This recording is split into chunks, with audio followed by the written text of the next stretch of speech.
Hi friends, today is 1 Corinthians chapter 13. Paul is saying, if I could speak all the languages of earth and of angels, but didn't love others, I would only be a noisy gong or a clanging cymbal.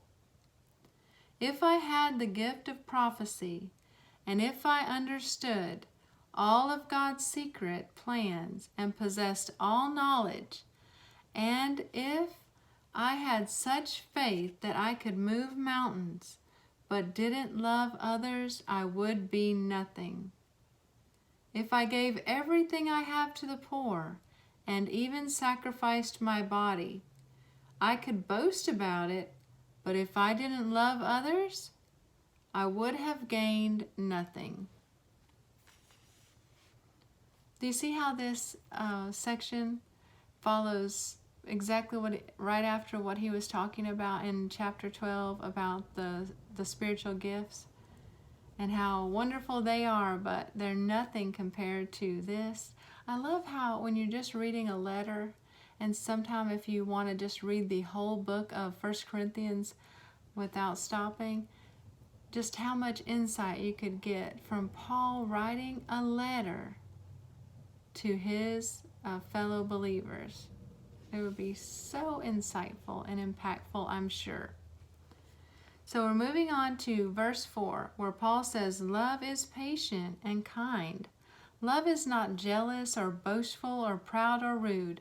It does not demand its own way. It's not irritable, and it keeps no record of being wronged. It does not rejoice about injustice, but rejoices whenever the truth wins out. Love never gives up, never loses faith, is always hopeful, and endures through every circumstance. Prophecy and speaking in unknown languages and special knowledge will become useless, but love will last forever. Now our knowledge is partial and incomplete, and even the gift of prophecy reveals only part of the whole picture. But when the time of perfection comes, these partial things will become useless. When I was a child, I spoke and thought and reasoned as a child.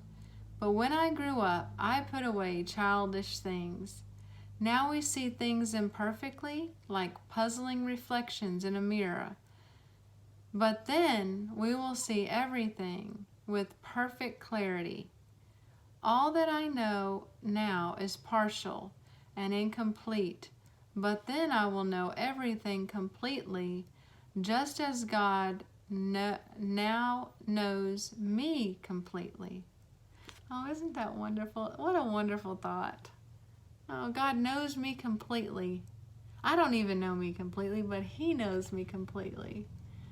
And one day, I will know me completely and all the other things I don't know. Verse 13, 3 things will last forever: faith, hope, and love. And the greatest of these is love. What a beautiful chapter. I'm going to pick verse 7 and write that down in my journal and spend some time with the Lord and let Him lead me and teach me more about it. The verse says, love never gives up, it never loses faith, is always hopeful, and endures through every circumstance. What verse are you going to write down? Let us know in the comments. Be blessed.